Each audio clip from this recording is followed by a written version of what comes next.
The last pew. The breathing stopped. Everything became silent again. I stood frozen, my flashlight shaking in my hand. The beam slowly moved toward the last row. At first, I saw nothing, just old wooden benches covered in dust. Then, my light reached the very end. Someone was sitting there, a dark figure, perfectly still. Its head was lowered, its hands rested on its lap. I couldn't see a face, only a silhouette. I blinked. The flashlight flickered. For half a second, the seat was empty. Then the light steadied again. The figure was back, exactly where it had been before. The first rule. My first instinct was to yell. Instead, I remembered Samuel's warning. Never sit in the last pew. He never said not to look at it. Maybe that was intentional. Maybe looking was the real mistake. I slowly lowered my flashlight. The moment the beam left the figure, the breathing stopped. The silence that followed felt even worse. It was as if something was waiting for me to look again. The whisper. A voice drifted through the church, soft, barely louder than a breath. At first, I couldn't understand the words. Then, it came again. This time, clear enough to hear. Come. Closer. Every muscle in my body locked. The voice wasn't coming from the front or the back. It sounded like it was whispering, right beside my ear. I spun around. No one. The church was empty. Yet the whisper returned. You're sitting in my place. I looked down. I was sitting on one of the wooden pews. Not the last one. But suddenly, I wasn't sure how long I'd been sitting there. The camera. Trying to stay calm, I grabbed my handheld camera. I pointed the camera toward the last pew and pressed record. On the tiny screen, the pew looked empty. No figure, no shadow, nothing. I lowered the camera. The figure was there again. I lifted the camera once more. Empty. Lowered it. The figure returned. Then, without making a single sound, the figure slowly raised its head. At that exact moment, the church bell rang again. One deep, violent ring. Then 3 slow knocks echoed against the front door. Knock. Knock. Knock. I remembered the third rule. If someone knocks after midnight, do not open the main doors. Then a familiar voice called. Ryan. It sounded exactly like Samuel. But I knew. Whoever was outside wasn't Samuel. The knocking continues. I didn't move. The knocks came again. Knock. Knock. Knock. Each one was slower and heavier than the last. The old wooden doors trembled with every impact. Then, the voice returned. Ryan. It sounded exactly like Samuel. Calm, patient, almost comforting. Open the door. We need to leave. I slowly stepped backward. My eyes never left the entrance. Something felt wrong. Samuel had warned me. Never open the doors after midnight. There was no way. He would ask me to break his own rule. Something was lying. The voice changed. This time, it sounded like a young woman, crying. Please. I'm freezing. Help me. My hand instinctively reached for the lock. Then, another memory surfaced.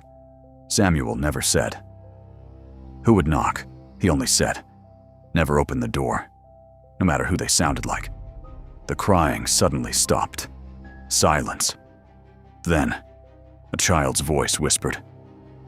He's behind you. Every hair on my arm stood up. I refused to turn around.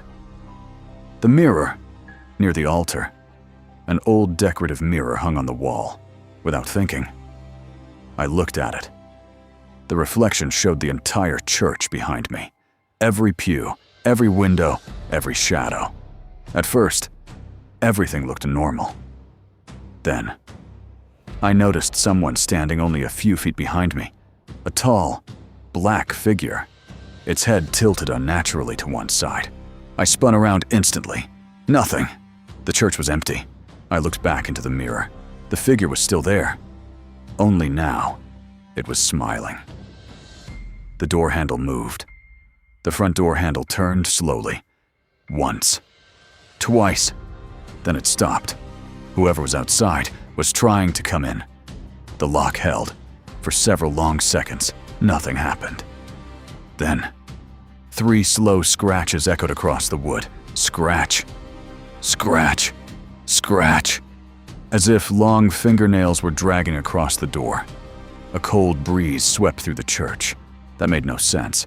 Every window was closed. Every door was locked. Then I heard it.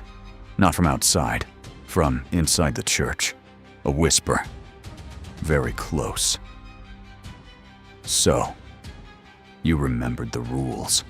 I froze, because the voice was standing directly behind me. Don't turn around.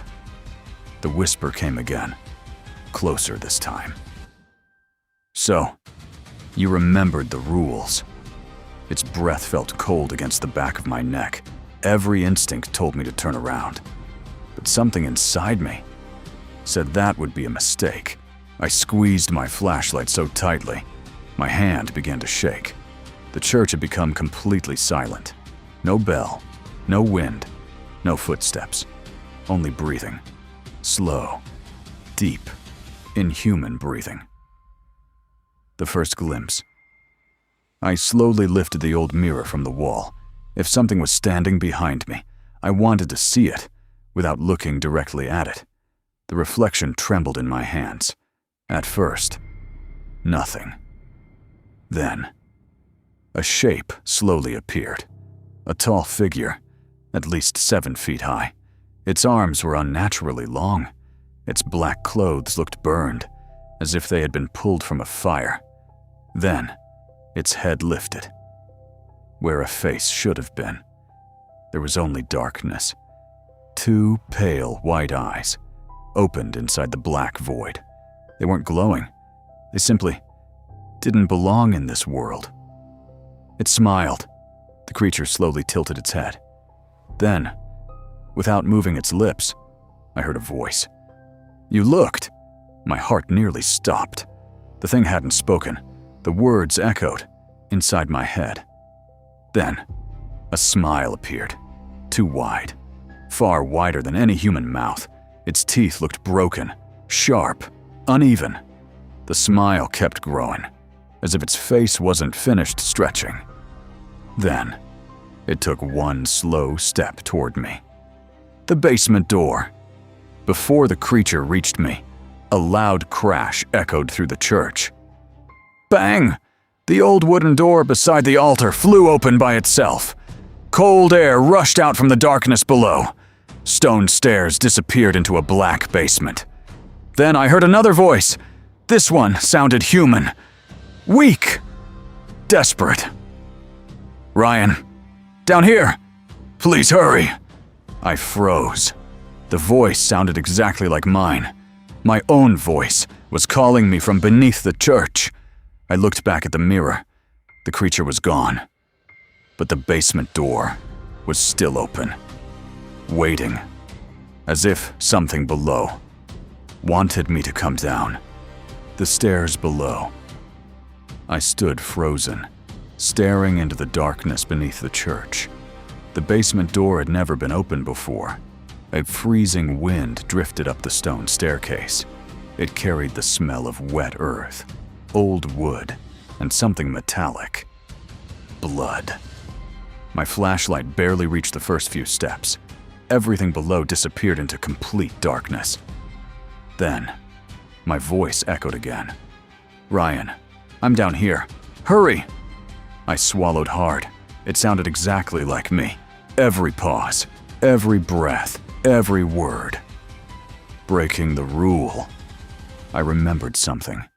There had only been 7 rules on the paper. None of them said, never go into the basement. That thought should have comforted me. Instead, it made me even more nervous. Why wasn't the basement mentioned? What if they wanted me to go down there? Slowly, I stepped onto the first stair. It groaned beneath my weight. Then another. And another. The church above me disappeared behind darkness. Only my flashlight remained. The wall of photographs. The basement was much larger than I expected. Dust covered everything. Broken wooden chairs, old hymn books, rusted lanterns. Then my flashlight landed on one wall. It was covered with photographs. Hundreds of them. Every picture showed a different night watchman. Some looked terrified. Some were smiling. Some appeared to be praying. Every single photograph had one thing in common. Each person was standing inside this very church. My heartbeat slowed, because the last photograph was mine. The same clothes, the same backpack, the same flashlight, a picture that shouldn't have existed because no one had ever taken it. The name in the book, beneath the photographs, an old leather-bound church ledger rested on a wooden table. Its pages were yellow with age. I opened it carefully. Every page listed the name of a night watchman. Beside each name, there was only one word. Missing. Page after page, the same result. Then I reached the final page. The ink still looked fresh. It read, Ryan Carter, Night 1. Below my name, someone had already written the next line. He will not leave. My hand started shaking. I slammed the book shut. Then, I heard footsteps. Not upstairs, not outside. Inside the basement. Slow. Heavy. Coming from the darkness behind me. One step. Then another. Getting closer. I turned my flashlight toward the sound.